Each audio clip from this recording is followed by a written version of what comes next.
This is the Bingo Bango Bongo Podcast, a podcast where we talk about the legacy and the life of the Gissel family that started out with great grandpa, great grandma, Dick and Jackie Gissel. Today, we are so excited to have a special guest. Uncle Scott is in the house. He's here. The man, the myth, the legend. Some would say the goat. Some would say the goat. We're ready for the truth.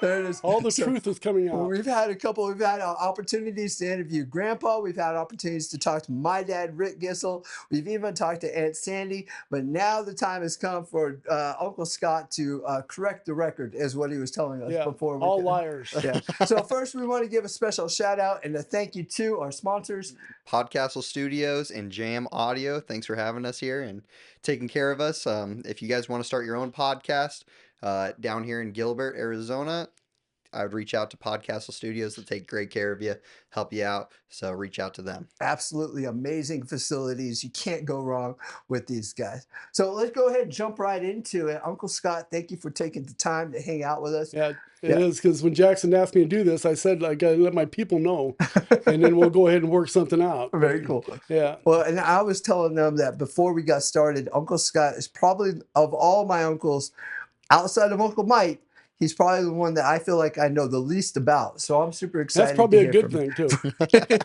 It's all classified, is what I understand. Yeah.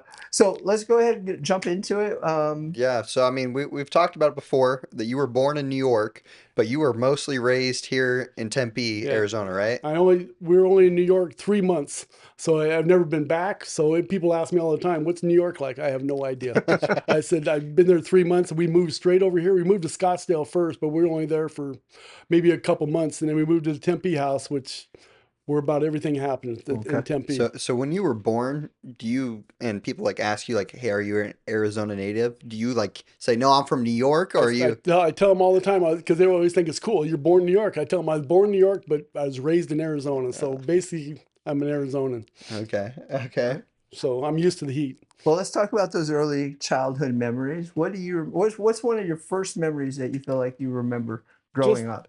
Just when we were kids, my mom and dad used to have these parties all the time. I don't know if anybody else talked about them, but they would have these parties with all their friends, and they would call them come as you are parties. Okay. And what would happen is they would go to their friends' houses, and they would have a party. It's going to be like at Grandma and Grandpa's house. They would go get all their friends, but they would go knock on their doors, and however you were dressed, whatever you were like, that's how you had to come. So there were people in towels, all the time. It's just weird, they all in their nightgowns and hair sticking up and rollers. And I'm looking at them like 6 years old. This is crazy, man. I said, I can't believe this is happening. I remember that. They would go to people's houses, knock on their door, and say, come on over, come as you are. What was weird about it is all their friends, they were so good sports that they would get up and go. They would come in, you had something else going on, they would come. Can you imagine doing that today? Yeah, and they would do that all the time. And my mom and dad would have to go if they had a thing. One time they had the come as you are party, and usually people would dress up in hair curlers and nightgowns, and they went ahead and played a prank on one of their friends, Bob and Betty Miller. Okay. They went ahead and told everybody to dress in evening gowns and tuxedos and everything. And they all came to the party like that, and they went and got Bob and Betty and said, come as you are. And they said, okay. They came in their pajamas and stuff, and everybody else there at the party. I remember looking around going, this is just nuts, man. Funny. I'd be like 6 and 8 years old thinking, this is just crazy. How fun. That's that's how fun it was. They would play practical jokes on each other. Like Christmas, we had my dad was so happy because he put up Christmas lights, and he was so excited about them. It took him like 2 days, and he was so excited about them, and he was telling his friends and everything.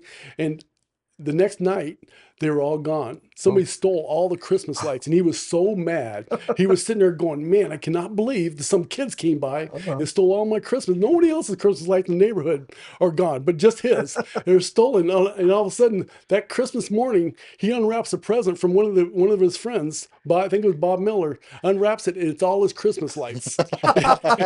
they had taken it off and put those inside underneath. They got in the house and put them inside the thing. That's how fun it was. With all their friends. They would do stuff like that all the time, because my mom, we'd go on vacation to Disneyland almost every summer, and my mom and dad were always worried that they're going to come do something to our house. So they would tell the neighbors, do not let anybody in. Yeah. Do not let anybody in the house. And they would say, okay, we wouldn't. They would get in the house anyway. We got home one time and they got 6 kids coming home from a vacation trip in the car. They got to go to the bathroom. We come in and they had the bedrooms out in the living room in the bedrooms, and they had the whole bathroom all full of balloons and everything. So you couldn't get in there to go pee. You're 6'10", you got 6'10", 14-year-old kids Just trying to get in the bathroom, and they had put Jello in the toilet, so there's all Jello inside there, so you couldn't pee in there. So my mom's telling all the boys, you go outside there. Here's Tim, probably 4 years old. Why can't Sandy go pee out back? I said, we were explaining to Tim, it's not working like that. Yeah. So you can't do that. Funny. So that's how fun it was growing up in Tempe with my mom and dad. Yeah. So they would do stuff like that all the time. Yeah. Would you say that's how the Gissel like open door policy started? Was just because they'd have all these parties and stuff, and then they would have, people be like, hey, don't let them into our house. And they would get in anyway. So they just gave up and said, you know what? We'll just have random strangers walk in at this point. Basically, that's what it was. That's how cool it was growing up. Because Grandpa worked all the time at Motorola, but he would make time for stuff like that because my mom would make them. Yeah. My mom would say, you're going to come home for this. But, my dad also had his own little quirks, because I remember my mom and dad went to the grocery store and left us all at the house, so we're sitting there watching TV, and we see Grandpa walk in. He goes back to his office and starts working and stuff. And I didn't think anything about it. I'm sitting there going, about 45 minutes later, the phone rings and I pick it up and I said, she goes, get your father. And I yelled, Dad, Mom's on the phone. He goes, oh God, oh God, oh God. He left her at the grocery store. He started thinking about work, and he just got in the car and just went back home. And he's sitting there and he goes, oh God, oh God. She's sitting there yelling on the phone, and she's got 2 carts of groceries waiting for him, thinking, well, he was pulling the car up or whatever. This is before cell phones or whatever. So she's on the phone at the store. At the store, calling him up because he was thinking about work, and that's what he did all the time. That's what it was. Grandma was, took care of all of us. Yeah. And Grandpa was great, but he was never around except for the games. Came to all the games, did all that stuff, but he was at work. He probably, even when he came home, he was at work. He worked all the time. All those practical jokes and all that, because I do feel like if anybody has a label on them, Uncle Scott is the family jokester, prankster. I call it the black sheep. That's the black sheep. That's the way call it the black sheep. I'll call it the trickster. The way, because when I was younger, my hair was black. I blame Grandpa for this, because instead of Boy Scouts, we were all in Hawaiian guides. Okay. So your dad had to give you your name. I think Jerry's was Running Deer because he was fast. He named me Black Cloud. Okay. And I go, why would you name me Black Cloud? I said, that just hung over me the rest of my life. I said, I blamed him for that. I said, you can't do that. But I wouldn't say like the black sheep like us, but I'm a little bit different than. Well, would you say that influenced all those pranks that your parents played with their friends? Well, my mom, because my mom would take me to the dog track all the time with them, so I get to go with their friends. And none of the other kids wanted to go, but I always wanted to go. So I'd get to go sit, and they'd have dinner, they'd have steak and stuff. So I'd get to sit with all their friends, be at the table, and I'm sitting there, and I'm probably 10 years old, and I'm watching everybody eat, and my mom gets this roll that's as hard as a rock. Okay. And she's telling everybody it's hard as a rock, and I see her putting it on Betty's plate. The ladies putting it, and then Betty doesn't even say anything, gives it to the next person, and it goes all. I'm watching this go all around the table. I'm sitting there watching this roll go all around, and I'm going, "This is crazy." Yeah. And then my mom gets it and puts it in her purse because it came all the way around. She puts it in her purse. I couldn't figure out what she was doing. Yeah. The next day, her and I go to the post office, and she mails it. No way. She mails that. She mails that roll to one of her friends. That's so awesome. Yeah, and that's when that's how I got my kind of a sense of humor and stuff from Grandma, because she's watching that every day is just like, you got to be kidding me, because Grandpa had a sense of humor, but he didn't get it. Like he didn't get my sense of humor for long. It's not like we didn't get along, but I wasn't Grandpa's favorite. Sure. I was Grandma's favorite, but I wasn't Grandpa's. No. And because my Grandma used to basically let me do whatever I wanted to do, and Grandpa didn't like that. And so you were Grandma's favorite. I know the Let rest the of the kids. record be. I know all the other kids sit there and think that, but they didn't go to the dog track. They didn't give grandma a shower when grandma was in the facility. Nobody else got. I had to give grandma a shower. She made me give her a shower. The rest of the kids didn't have to see that.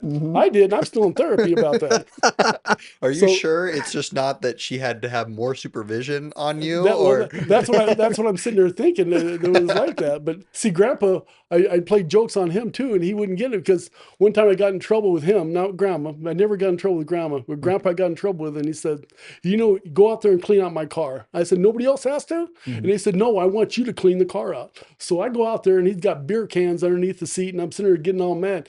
Then he's got a pair of underwear, and he had messed his pants, and he'd put in the underwear in there. So I'm cleaning up. So I get a stick, and I get on my bike, and I start running around the neighborhood saying, my dad pooped his pants. Dad pooped. I'm yelling at, and Jerry's laughing. He goes and gets my mom and dad, and my dad's chasing me. And Mom's laughing, and my dad's chasing me, and I'm pedaling faster and faster on the bike, and he's mad. He's trying to catch me, get close to me, and I'd go a little faster. And I just had that thing on there.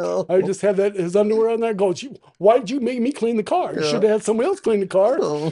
Maybe your underwear would not be on the stick right now. I remember him telling him that. I'm like 10 years old saying, you had me clean the car. You shouldn't have done that. You did this. You did this. That's your fault. So bad. So go ahead. Pretty funny. Yeah, no, I was just thinking that's a good story about Grandpa and stuff, and you get your humor from Grandma. So what is your favorite probably story of just you and Grandma?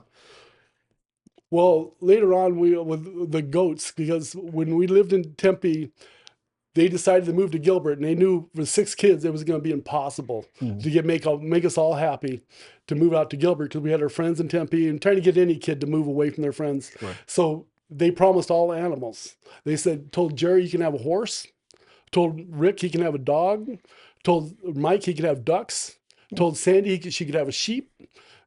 So everybody was taken care of, and I asked for a goat. I asked for a goat and never got a goat. The whole time everybody got their animals. I never got a goat. And so my birthday after I sit there and complain about it when, I was like 18, I didn't ever do it when I was younger. But ever since then, Grandma would always buy me a stuffed goat.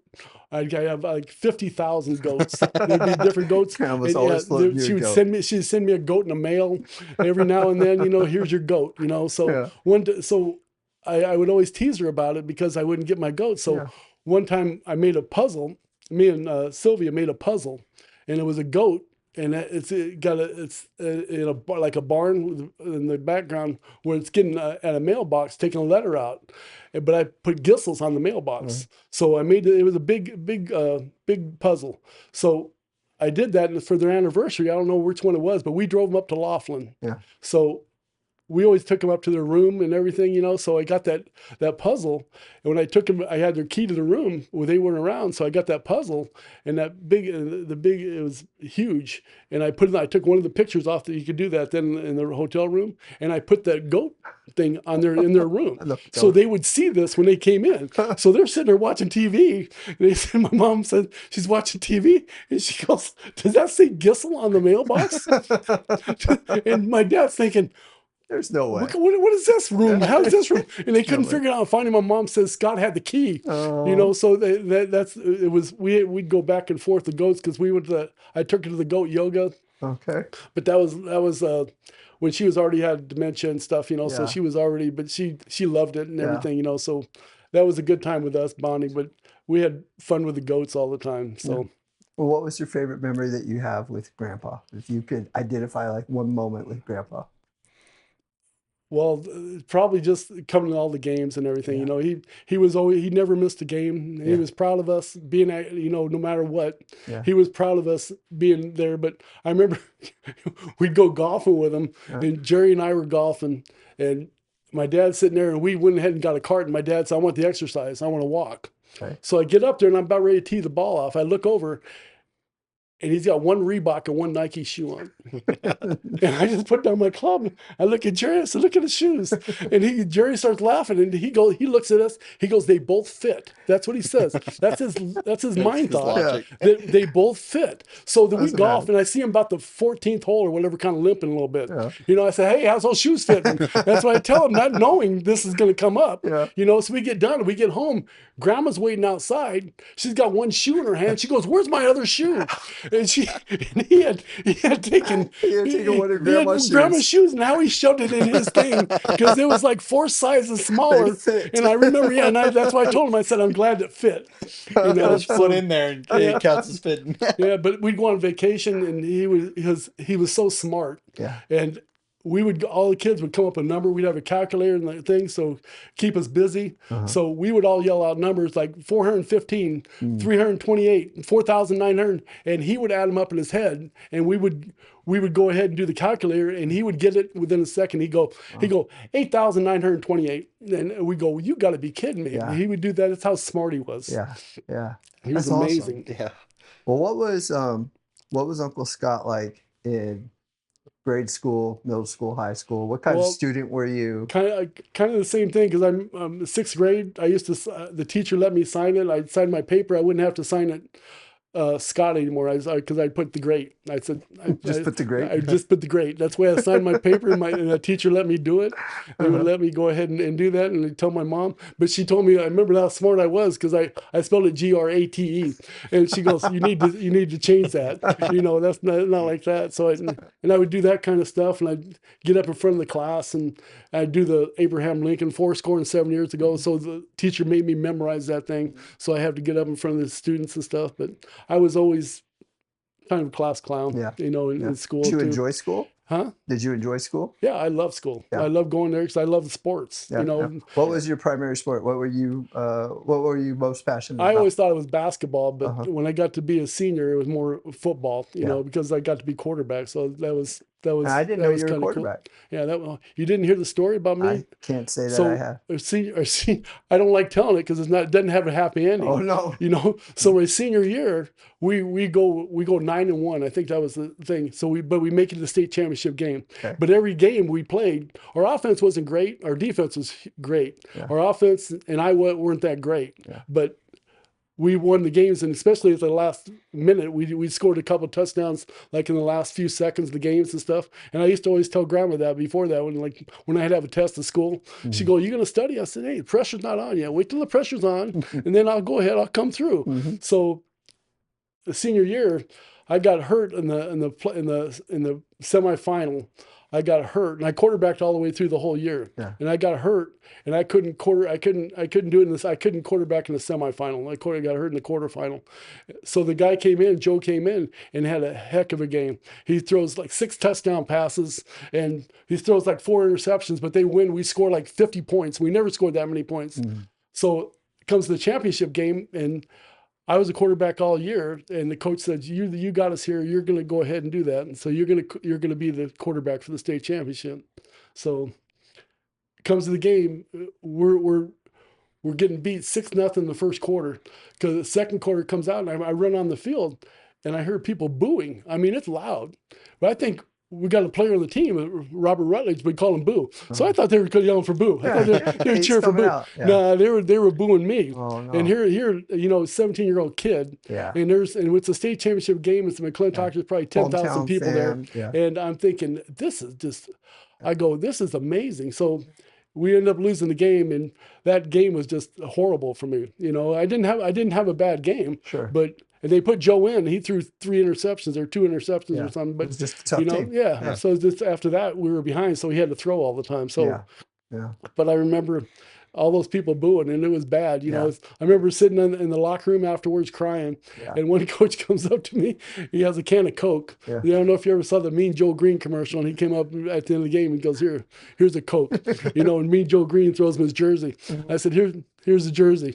But Grandma still had pizza after the game and everything, but it was probably the worst time in my sports. Anything I had sports because. Did you continue with sports after high school? Did you? No, after that I didn't because my shoulder got hurt and I couldn't throw anymore. But I wasn't that good. You know, I was good, but I wasn't. Quarterback in high school. I can only. Well, I was second team all conference and stuff, so I was okay. Yeah. But not enough. MCC asked me to come on and play and stuff, but I wasn't going to be good enough. Well, look, your cool points went up with me, man. I wasn't like Jerry and Tim because they're competitive. I'm competitive, but not like them. Yeah. You know, they live and die, and I'm more of a joker. You know, you enjoyed it. Like it was fun, but you weren't like hardcore passionate. I had fun doing it, and they would live and die by wins and losses. Even though that hurt me when that happened, just because you're a 17-year-old kid, you got 10,000. It felt like 10,000 people.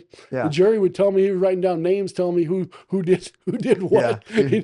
This person, don't let them come up to you. Don't let them come up to you afterwards and say, this is good. So, but your brothers would kind of rally around you at that time and watch over your back. And, they were all taking down names and telling me, this is what happened. You know, this that because Jerry and I were close. Yeah. Growing up. Was he who you were the closest with? Or? Easily. Yeah. Easily. Yeah. I know when I saw his podcast and stuff, he didn't, and I understand why he didn't, but, growing back in Tempe, we were inseparable. Yeah. I couldn't have been able to be a quarterback or whatever if it wasn't for Jerry. If it wasn't for Jerry. Yeah, because he wouldn't let me do things. He was mean. Mm-hmm. I'm not saying he wasn't mean because he was mean back in Tempe, because him and Devin, they would be together and they got unicycles one time. And they wanted to go join the circus. That was their thing. They were good on unicycles. They were pretty good on them. They would go ahead. They would go in ramps and stuff. They said, "Okay, we need to go ahead. We're gonna get.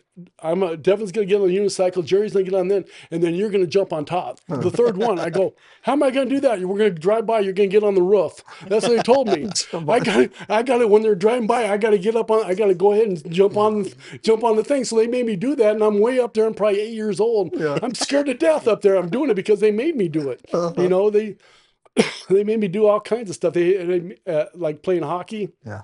They put pillows on me and put a catcher's mask on me, and they just shot pucks at me. And it's like they would just shoot them at me, man. It was like, man, Jerry wouldn't play catch with me until I had to have to throw the ball up on the roof and play catch with myself. I had to catch 100 in a row before Jerry said, "Okay, you're good enough. You can go ahead and play catch with me." And I would do it because I wanted to hang around Jerry so bad. Do these things, and then I will honor you by letting you do time. that. Yeah, by letting you do that. Wow. That's how it was back in Tempe. He was just a different guy after we moved to Gilbert, which was good. That helped him out. That's what he said too. The influences in Tempe were not good for him when he moved away from those influences. Because we were in Gilbert, and I remember him making me. I don't know if he made me, but Grandma let us. We rode our bikes from Gilbert all the way to Mill Avenue. From Gilbert. We rode our bikes because he wanted to see his friends. Yeah. So I had to ride with him because I said, "Why are we doing this?" He goes, "Well, you come with me because I won't get in trouble." These are pedal bikes. These aren't dirt bikes or anything like that. Pedal bikes. Wow. So he would use you as his get out of jail free card. Every time. Because he knew if I was with him somehow, some way, Grandma would not be mad at him then. Yeah. Somehow they're spending time together. Yeah. How sweet. Yeah. And they would all do that because we had Hardy Road where we lived at, and we were not allowed to cross Hardy Road because it was busy. Okay. And my mom and dad went somewhere, and they took Tim and Sandy with them, and they told me, I was probably 6 years old, they told me, said, "Scott, you stay with Jerry and Rick and Mike. Wherever they go, you go. I don't want you doing that." I said, "Okay," but I knew we were not supposed to cross Hardy Road. I knew that. They're going across Hardy Road. There's a big billboard.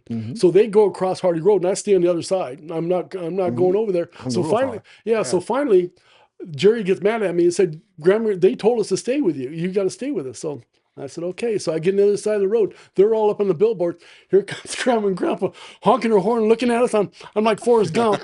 I'm sitting there thinking, "Hey, how's it going?" So you guys climbed a pole. I did not climb the billboard. They were all up on the billboard. I knew we weren't. I didn't even want to cross the road. On the billboard, for the record, we had Mike, Mike, Jerry, and I was not on the billboard because I knew we weren't supposed to. So I'm on the side of the road being Forrest Gump as they come by, and they get mad at us, and they take us back to the house. They get us back to the house, and they start screaming at us, saying, "What do you know? You're not supposed to go there." And I'm already crying. I said, "You told me to stay with them. I told me I followed them." They said, "You knew better." And I said, "No, I didn't. You told me I was supposed to stay with them to do that." And I remember my dad getting his belt out, and my mom looking at him. My dad always get approval from grandma, so he'd be pulling his pants up like, "I'm gonna go ahead." My mom went in the other room, and Jerry was so badass. He would get up. He got up. "Show me what you got." He'd start yelling at him. He'd bending over. "Come on, show me what you got." He said, "Yeah, you ain't got nothing." That's what he was telling Grandpa. And I'm sitting there going, I'm looking over at him like, I know what he got. He has a belt in his hand, man. You're already crying. Yeah, I'm already crying. And Jerry, that's the way Jerry was. Jerry was so badass. Well, and to hear Grandpa tell it, when we were like, "Well, who gave you the most fits?" Without skipping a beat, I just remember him going, "Jerry," like immediately, Jerry. Yeah. So Jerry was your kind of best friend. That's who you hung out with the whole time. What's a good story of like Uncle Rick, Uncle Mike? Uncle Rick was the same one that almost everybody told about on the roof, because Jerry made me, because I had to be on Jerry's team. I was Jerry's team, and I wouldn't get either that or I was going to get beat up, one or the other. So I had to go in Jerry's team. When Jerry was putting, he was strong because he would lift weights, and I didn't lift weights. I goofed around. So he'd make me carry these things down the roof and everything. We're breaking, tiles and everything. And your dad walking around, everything, like they said, walking around looking. Finally, he comes up with this idea, and they're sliding these things down. I'm looking at. I told Jerry, "What did you think of that? What are you doing?" I said, him doing that. That's about the only one I know of Rick. Yeah, I know.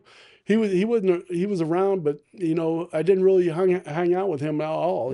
Uncle Mike, just hilarious sometimes. You wouldn't think that, but he's hilarious. I remember my mom and dad took us all to Vegas, so we're at Circus, and I'm dressed real nice and everything. I think I was 18, and Sandy was 16, and Mike was 22, and we were sitting on the floor, and the security guard comes up and says, "We're the grandma." And asked Sandy, "Are you 21?" Said, "No." I said, "Well, you need to go upstairs." She's dressed like a hooker and everything, but she was trying to make it look like she was 21. He asked me if I was 21. I said, "No." Asked Uncle Mike if he's 21. He said, "No." So they said, "You need to go upstairs." And Mom said, "Wait a minute. He's old enough to be down here." So I asked him if he was 21. Uncle Mike looked straight at the guy and says, "I'm 22. I'm not 21. I'm 22. He didn't. Well, the guy didn't ask for any ID. He said, "Okay, you're 22. So you should ask him if he was 22. You have to be more right on with Uncle Mike. You have to be very specific with Mike. Because I remember watching clothes on Friday nights. I went over there one time, and Uncle Mike washes the clothes still this day at Friday night. And I went over there to wash my clothes, put my clothes in the washer. Went over there a half hour later. All my clothes are all wet on top of the dryer. I'm sitting there going, "What is going on here? Why are my clothes up there?" I go to Mike. I said, "Mike, did you get my clothes out of the washer?" 6 o'clock, I'll wash my clothes. That's what he tells me. Yes, sir. At the time. So now you watch out for that. Yeah, make sure you don't avoid try to wash your clothes at 6 o'clock. Very good. Yeah, because what did you want to be when you grew up? Do you remember? Did you have like a great dream or aspiration of what when I was having all my dental work and stuff, I wanted to be a dentist. That's when, because my teeth were always messed up when I was a kid. My mom and dad were so mad when I got my jaw broken, and I had to go ahead and have surgery on that because. Hold on.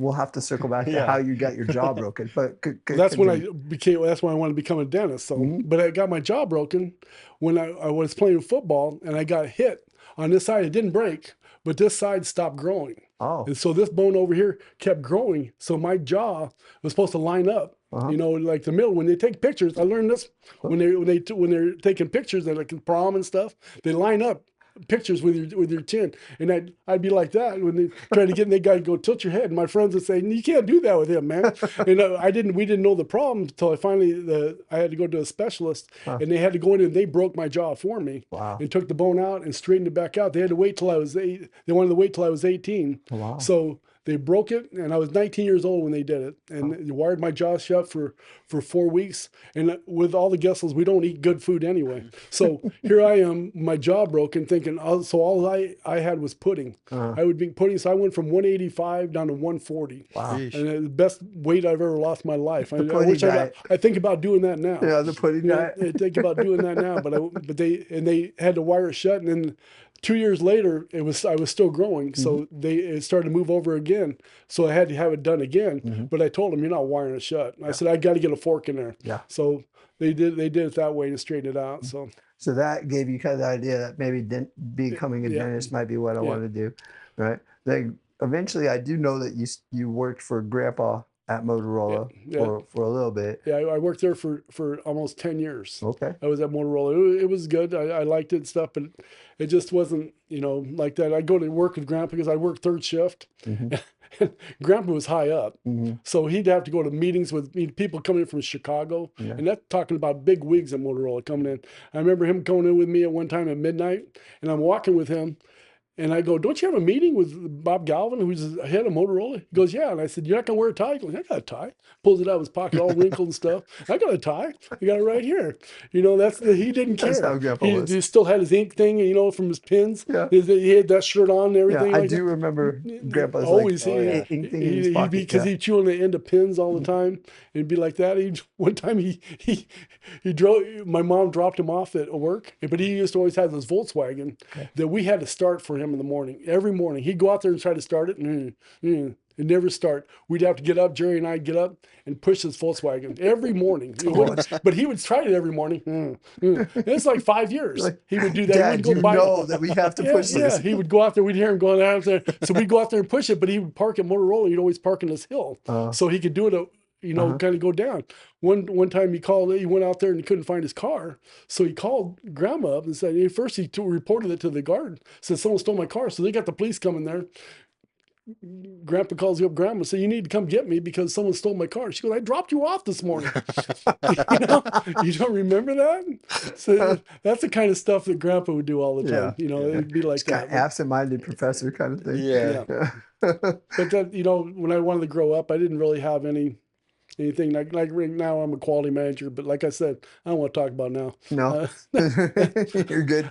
I'm good. I'm good with now. You're a quality manager though at Motorola, or I don't even know where you're at. Now it's a place called Philcon. Okay. So, all right. Yeah. Kind of similar to that type of work though. Yeah. So we'll throw it back to a blast from the past, and we'll go down the line of siblings. So we've talked about Rick, we've talked about Mike, we've talked about Jerry. We're gonna go to Sandy now, and I've heard some stories, but I want to hear your side of some of these stories. Well, I don't know what she's talking about when you threw in the pool. I can't remember that. Maybe it wasn't because it didn't hurt her. But one time we're in Tempe, and I got in trouble with my dad, and he told me I had to sit in his chair. And him and my mom went shopping. So he said, don't get up till we come back. You got to sit in that chair. I did something to Sandy. I said something to her. So I had to sit in this chair. So here's Aunt Sandy getting in front of me and going, yeah, and you can't get up, you can't get me and everything. And Jerry's egging her on. Jerry's going, he can't get up. You might as well do anything you want to. So she's sitting there going all this stuff in front of me. I'm getting madder and madder. And Jerry knows it. Jerry can see it in my eyes. And I don't get mad. The thing about it is I hardly ever get mad. And I'm sitting there getting madder and madder. And she's getting me mad. And all of a sudden she goes by and pulls the back of my hair.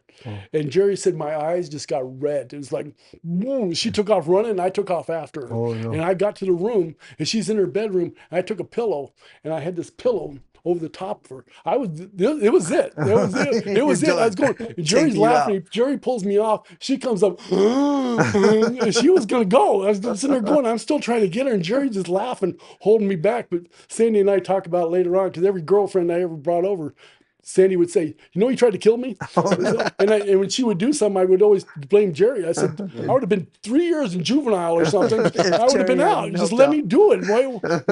Why didn't you let me do it? And she's not even bringing up the fact that Jerry basically saved her life. Yeah, she should right. thank Jerry. You owe Uncle Jerry Yeah. an apology or a thank you or something. Send him a gift Yeah, basket. send him a gift basket. She tells all the people I dated and stuff. Tells them first thing she tells them, "Hi, I'm Sandy. I'm a sister. Did you know he tried to kill me?" They wanted to know. I guess she wanted them to know. I'm letting you know what he's getting into. Yeah. He has a temper. He tried to kill me. How old were you when that happened? I was probably in Tempe, so I was younger than 12, so Yeah. like 10. Okay. Yeah. But the legacy of the story lives on. Yeah. So that's Sandy. So the next in line would be Uncle Tim. My father. Yeah. And there's only a couple stories I have with him because I didn't really hang out with him that much, because he was so he much was younger he was a than you. little bit younger than me. Yeah. But one story that I had, I remember Jerry got mad at him because he was probably in Pee Wee baseball. He was probably 6 years old, and Jerry was like, "You're my brother. You got to be good. You better be good. I don't care how old you are." And he's telling Tim that. So Tim's playing right field, and I remember looking at the ground, sitting there kicking around. Jerry's yelling at him, "Tim, pay attention! Pay attention! What are you doing? The ball might be hit to you." And Tim looking at him, and all of a sudden Jerry goes, "Tim, scoot back a little bit." He goes like that to him. Tim waves to him. Jerry about ready to go on the field and knock him out. Here's Tim just waving back to him like He learned that way from you, from the Forrest Gump wave. Yeah, you get the Forrest Gump wave. He was like, "Hey, how you doing?" He was all happy. Jerry was waving to him. Yeah. He Hey, did he's that. giving me attention. Hi, Jerry. Hi. Then one other story with Tim. We went to a Dwight Yoakam concert. He had a date, and my ex-wife Doreen and I were going, and we didn't get along at the time anyway. As we were going, so Tim's on his date with Dwight Yoakam. So he got this girl. I don't remember her name, but we're driving, and I remember Doreen was picking up on some guy or something over there, the thing. So we were waiting for her. She gets in, I was going to leave her. And Tim said, "No, don't leave her. She's coming right now." So she gets in the car and I didn't say anything. I wouldn't say anything to her. I'm going to drive him home, be all like that. All of a sudden, out of nowhere, Doreen just comes at me, and she has fingernails and starts clawing. I'm in the I-10. It's just clawing my face, coming out of my face. And I'm sitting there trying to look at the thing. And I remember Tim grabbing her by the throat and putting her up against the wall and saying, "Hey, I don't care what you do to him, but I'm in the back seat." I'm thinking, Oh my gosh. I'm sitting there bleeding. I'm going, I remember him saying that. I remember him saying that. "I don't care what you do to him, but I'm in the back seat. You kill him later. I'm living today. Tim's acting like he's saving my life. And I'm going, "Well, you don't even care about me." He said, "I don't care what you do to him." Flashbacks of Jerry pulling him off of Sandy, being Right. like, "Yeah, it doesn't want me to get sent to juvie." And my dad's like, "No, I just don't want to die back here." I don't care what's going to happen to him, but I'm gonna live through this whole thing. So that's the stories I have with Tim. So There you go. My dad also pulls up the red hot story of throwing I always thought it was Uncle Jerry though. I don't know who it was now, but I just know I threw it. Yeah, my dad says that he's the one who caught it. But then the thing about it is I don't care who caught it. Okay, we got to start over though, because I don't know the Red Hot. You don't know the Red Hot? Well, I got mad about one of them. I don't know. It seemed like I do get mad. Maybe I do have a temper. I'm getting mad at a lot of people here. So I was eating Red Hots. I was eating Red Hots, and I guess it was Tim across the room. And I got mad and I whipped this as hard as I could, this Red Hot, and it right in his teeth. He's like this. He caught it. He caught it like that. I'm sitting there going, "What a throw!" He goes, "No, it's a catch." I didn't know why we were mad about it, but I always thought it was Uncle Jerry that did it because he's the one to get me mad all the time. So I figured they did that. I don't care who caught it. It was a heck of a throw, man. They can sit there and worry about who caught it or whatever. I jammed that thing right there in the middle of the teeth. And I remember him, make sure he didn't put his hands up there. He's like, look. Like you see those people on TV that catch a bullet and go like that. His head went back. His head went back like that. And he caught that thing in his teeth. Yeah. He went around like for 10 minutes, like we didn't have, Facebook or anything there. He was like, like everybody's going to believe us. If we're going to go find somebody down the street, like they're not going to think you just put it. Like you didn't, like you Surely just somebody saw this happen. No kidding. It was a heck of a throw, man. Yeah. So that's awesome. Well, we talked about all the kids, so we got to move on to when you first became an uncle. I come on the scene, and this is the one story that I really remember. I was told that there was a time, I'm almost like a newborn is the way they paint the story for me. And we're living in Texas. We come out to Arizona to visit. And it's maybe the first time that that you've ever seen me. and mom tells me that I'm in a baby carrier and they leave the room and you're left alone with me with a Sharpie. Now she tells the story that you painted, like you drew a giant, like, handlebar mustache on my face. It's this huge thing. And then when she just comes back from using the restroom or wherever she went, she comes back and sees a permanent marker handlebar mustache on my face. Is that how you remember it? I don't remember it like that because Okay. one reason, why would you leave me alone with a baby? That was the next thing. And who gave you a Sharpie? The Sharpie, yeah. Who gave that to you? I remember. I feel like it was set up. It was an entrapment. I remember Grandma watching you and them going somewhere. Your dad and mom went somewhere for a little bit, maybe a half hour or whatever. Okay. And Grandma watching you. And I remember going in there, and the way I remember it wasn't no Sharpie because I can't draw anyway. Would I maybe put a Hitler mustache on you? But I remember thinking it'd be funny if I painted your toe. Okay. You know, if I went to your toe, because I go, they won't notice that, right? See, I'm thinking about these. They won't notice it right away. So I get a black marker and put it on your toe, so your toe was black. So I'm thinking, that would be funny, but I wouldn't. I don't remember it being a full scale. I don't remember that. But I remember sitting out in the living room, and your mom and dad getting home, and Rick sits down with me, and we're watching TV, and your mom goes to get you, and this ungodly scream comes from the room, and Rick just looked at me and says, "What'd you do?" I said, "Why do you think I did something?" I said, "I didn't do anything. We're just watching TV, bro." Yeah. So if it was a handlebar mustache and stuff, then that's even probably better. But I don't think I could draw. You remember it. Yeah, but I knew I drew on you. Yeah. I did know I drew on you. And, Yeah. and Rick warned your mom about me before you got there. Everybody warns you. It's almost like you felt like compelled, like I have to do something. I can't not do something. Yeah, It's my time. that'd be the way with any of them. Like Jerry and Vanessa is the same thing with Vanessa. I remember they were having a birthday party for her, and I forgot about it. And I go, oh. So everybody's at the house. All these cards are at the house, and I had this old shirt on. So I remember tearing the shirt and it was a rainy day, so I had mud, and I put mud on my face and everything. I go walking in there, and I go, everybody looks at me. I go, Vanessa, I had your present. This blonde-haired black guy tackled me out there and just took it away. She goes, "I'm so sorry. What did you find out?" I said, "He took the present. I had it for you." I said, "I'm sorry," and I walked away. Did you ever confess that you did not get jumped? Everybody else knew. Here it is, right here, folks. Evidence, now you know. Everybody else knew, and I think Vanessa finally knew about that. Vanessa felt bad, kind of Vanessa Hart. Vanessa feeling sorry for me. Oh, it's okay. You're doing that. I'm going, okay, thank you. I walked away. I don't remember ever doing anything to your mom, though. I don't remember. She got out. Yeah, She got out of there just in time, I guess. Not too late. Yeah. I did that with Ashley's husband when I first met Andrew. They come to the house, and Ashley told him, "Now you're going to meet Uncle Scott." So I can't tell you. I remember coming up, and the first time I met him, I go, "Man, he's tall." I said, "He is just tall. How tall is he? 6'8"? Something like that. No. Anyway, he walked in the house, and I got a step stool. I got in the step stool, so I'm Scott. Just to meet him at eye level. Because I figure I can't get in. Yeah. I said, he's not even going to hear me. He's not going to know who I am down here. So the little people. Well, like for me, you couldn't be left alone with Josh anymore. So I mean, he lost track of you. That's why he doesn't know that much about you. They took me to Texas. Yeah, they're like, can't be around Uncle Scott you can't be anymore. Around me anymore. Yeah. For me though, it feels like you went down the line of all the grandkids, and you've had your kind of time with a bunch of them, and most of them you couldn't see anymore. They separated you because too many jokes. But by the time you got to me, it was like, all right, I got to buy this kid's love, because as everybody knows, Grandma has her big candy cupboard, and it's free. Like, you can go there and get as much candy as you want. She's going to spoil you.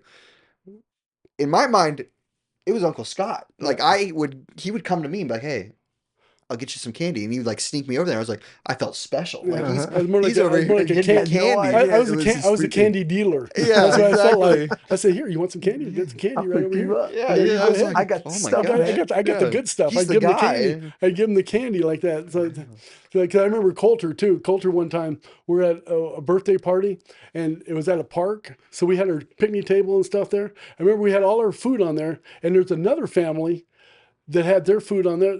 And Coulter goes over there and starts eating off that food. You know, he doesn't Just know. randomly? Yeah, he goes over there and he's eating a cookie. He comes back over. I said, hey, how's that cookie? I remember telling him how he's probably only like 10. I said, hey, how's that cookie? He goes, it's pretty good. I'm like, yeah, I go, why don't you go get yourself another one?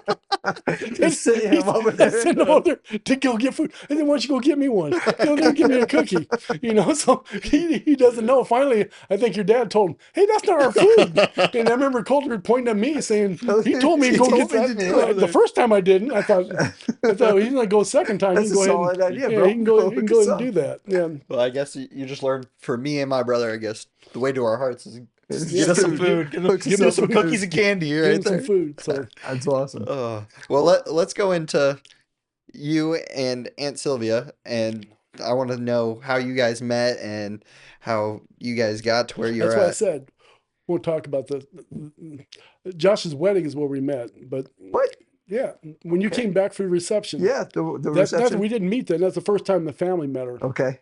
Was then. You know, I brought her over there. And that's the first time that you all met her, because you had a grandma's at the facility there. So you had in the clubhouse. Luau, the Hawaiian thing. I brought her over there. And I remember I walked in because I never had a girlfriend in front of anybody. I remember I walked in, everybody's head turned around. Who is that? Who's Uncle Scott with? And Morgan, that's when he just had cell phones and stuff. And Brian calls Morgan up and says, hey, your dad's here. And they didn't know. Nobody knew. And Morgan didn't know that I was dating somebody. Yeah. And that was the first time that the family met her. So. Oh, nice. How did you meet Sylvia? Where was she at? We met her at work. At work. Okay, very cool. Well, let's talk about being a dad. Like, what was it like for you becoming a father? What was it? It was amazing. Yeah. But see, I already had Nikki when Doreen and I married. So Nikki was one. So she's my daughter. You know, I raised her. Everything else, you know, she's my daughter. And I love her to death. Just like I love her, just like I do Morgan, and just like I do Sylvia's daughter, Natalie. I love her the same way. You know, so they're my daughters. I got 3 daughters, and I love them to death. You know, when Morgan was born, it was, you know, we sat there and trying to figure out a name for her, and they wanted to name her Kaylee. That's what Doreen wanted to name her. And I said, and your dad just broke up with Kaylee. He went out with Kaylee in high school for ages, you know, forever, and she cheated on him. Oh, no. And I said, I cannot name my daughter Kaylee. Yeah. I said, if I name her Kaylee, he's going to look at her all the time. Even though you married your wife, he's going to look at her all the time and think, Kaylee. Yeah. You know, that's what I thought. I go, we can't name her. And I remember getting, like, when my first fight with Doreen, Yoakum was the second. But I remember naming her Morgan, and we picked out Morgan, and it fit her perfect. So. Yeah. Well, what's one of your favorite memories? We'll start with Nikki first. What's one of your favorite memories that you have with Nikki, and then we'll talk about Morgan. Well, Nikki, when she was small, you know, I had to get her to like me in the first place. But she used to have this invisible friend. It was like a fly. She had this fly. She called him a name. I can't remember the name. But she was in love with it. Every time there was a fly, that was him. You know, she'd sit there and do that. And I remember one time I didn't know that was it. And I went over there. I remember killing that fly. Man, talk about Nikki being mad. Oh, no. She was mad at me then. Killed my best imaginary friend. Oh no. But there's a lot of things with Nikki. You know, she's so kind and stuff, you know, to other people, but she's had a rough life too, you know. So she had to stay with her mom, even though her mom was good, you know. So when Doreen and I were getting divorced, so Morgan, I could get Morgan. I had visitation rights to Morgan, but they didn't give me any visitation rights to Nikki. And so Morgan was probably 3, so Nikki was 5 or so. But I would take Nikki all the time. But when Doreen would get mad at me, she wouldn't let me take Nikki. I could take Morgan, but I couldn't take Nikki. And finally, I talked to Doreen's dad, and I said, I'm not taking Morgan anymore. I said, even though Morgan's my daughter, I'm not picking her up unless I get Nikki. I said, that's just the way it is. I'm not going to have Nikki look at me like, why aren't you taking me? I'm not going to do that. So that's why she's my daughter. And even though we were far away, you know, like Nikki and Morgan have always been just one of the cousins, just as much as Jackson and Brandon and Brian. Like, they've always been first cousins. Yeah, Grandma treated her like you know. Never would know. They were at Christmases. Didn't even miss a beat. You know? I wouldn't have known any different, you know, growing up. So that's very cool. True. Yeah. That's you. Yeah, does that mean so? From that standpoint, we have all the cousins growing up. Do you have a favorite memory that you have with any of the what I call cousins? Any of your nieces or nephews? Anything that really stands out I'm to trying you? to think. Well, yeah, because Kinsey, I remember one time because Kinsey was smart, Mm-hmm. but she wasn't smart. Mm-hmm. So I remember her when she was driving. Uncle Jerry was trying to teach her to drive and teach her how to use hand signals. And so Do you remember they this? said told her Yes. they said when you're going to turn when you're going to make a left hand turn, you go in like that. Uh-huh. She goes, well, what if I'm going to make a right hand turn? How do I get out the window? How do I reach out that window over there? So I'm cracking up because I remember her saying this. So I remember getting a big yardstick and I put in a glove. I taped a glove on I it, remember and I this. said, "Here, Kinsey, you can use this." So she could put it out the window like that. It was one of my favorite. I don't know. I feel like maybe I was there when you presented that It to her. might have been a Christmas It present may or have been something. a Christmas Yeah, it present. might have been a That's Christmas why I present. remember. I just remember her getting this giant yardstick with Yeah, a glove with at the the end hand of on it. it. I say it does all kinds of things. You can make it go down. You can make the fingers go down Whoa. in case you don't like the way people are driving. I said it does all kinds of stuff. You can do anything you want with I this. do remember You that. know, so there was a couple other things that with the grandkids. I can't remember them Yeah. now Well, because I don't remember. Let me see. Was Ashley? Ashley had one where she had to write down. She said she wasn't going to get married until she was 25 or something. She wrote this on this calendar. I remember taking that calendar and I have her initial. I said, "You're crazy. You're going to be married way before then." She had to initial it and everything. And I remember showing that to you when her and Andrew got married. I said, I think she's supposed to pay me $100 for that. probably That's still still owes you, Ashley, huh? you owe Uncle Scott. Yeah, no $100. kidding. It's increased too, Yeah, but I actually. remember inflation. Yeah. I mean, but I do remember that when we did her rehearsal dinner, there was a contract that was written. She may have signed such a contract. Grandpa with my dad, with you. Maybe it was the same one. Maybe she's got multiple contracts. She might owe a lot of people money right now. She might. You probably owe me money right now. Yeah, it's like I was telling you earlier about Brian and Brandon. I told you I took Brian and Brandon. Because they were about the same age as Nikki and Morgan, and I would take them to McDonald's. Every time I'd go to McDonald's, and I probably took them because they'd be at Grandma and Grandpa's a lot, like we would be. So probably I would say twice a month we went to McDonald's, and we'd go there, and I said, I asked the kids, "What do you want? Chicken nuggets or a hamburger?" Because that's all they have. Yeah. Every time Brandon would tell me I wanted a hot dog. Yeah. Every time. I said, "Man," I said, McDonald's is famous for their hot no dogs. kidding. If you were my kid, I'd be beating you right now. Secret I said, menu. I can't hit you because you're not my kid, but I want to because it was a hot dog every time. Special hot. Yeah. I feel like that's what we should do. We should just go to Mickey D's and order a hot dog. Oh, yeah. I was about ready to go ahead and cook one at home. And when I took him there, I was going to give him a hot dog. Pretend to put it in the bag and pull it out. Pull it out. Hot dogs Happy Meal from McDonald's. They're selling hot dogs now. That's funny. So I think I hit everything. Yeah. Did we hit? I got to do this because Aunt Sylvia made sure that I would ask this, but she had a certain story she wanted him to tell us. But Okay. I did. didn't tell me what it was. The billboard. That was the billboard story. Okay. Okay. I didn't know what the story was. She just said make sure that he tells the story. Make sure we hear about it. Because that's the first time I ever heard about the billboard story. Tempe was a wild time. Yeah. It was a wild time, man. from Grandma and Grandpa to Jerry to everything going on. That's the one that I tell you that this is the one my mom is having a women's club meeting. Okay. And that's when I was telling you earlier about it. So there's like 10 women. So my mom's having the women's club meeting, and they were talking about me. I come walking up, they were talking about me, how I do stuff left-handed and right-handed. And I was like 8 years old. Sure. I'm sitting there going left-handed and right-handed. And this one lady asked me, "What hand do you go to the bathroom with?" And I remember the Burger King commercial was just on, and I said, "Takes 2 hands to handle a Whopper." and Grandma looked at me like, "Go to your room. No. Go to your room." I didn't know. What did I do? I was just repeating what I said on the commercial, and it just happened to be like that. Don't blame me, Burger King. That is so funny. That is hilarious. All right. So now that you're older, we've got younger ones, great grandkids that are hopefully, because this podcast, it's going to go viral. Everybody across the nation is going to be watching this. What words of advice, as we come to a conclusion, what life advice do you feel like if you could tell your great grandkids, what would you hope that you could give them? Be like grandma and grandpa when they were younger, and just enjoy life. Everything you can make a joke about everything, even though it's something bad happens in your life. I know people in this family think I joke way too much. I go way too much. There's some people that do, and I'm fine with that because it doesn't bother me. But I do joke about almost everything. But I can be serious once in a while. But watching grandma and grandpa doing it with all their friends and just having so much fun, and just everything, no matter what you can make. When your brother got cancer and Tim had cancer, Tim and I talked about that because I told Tim, I'm using that, as stories when people come up to me, why did you do this?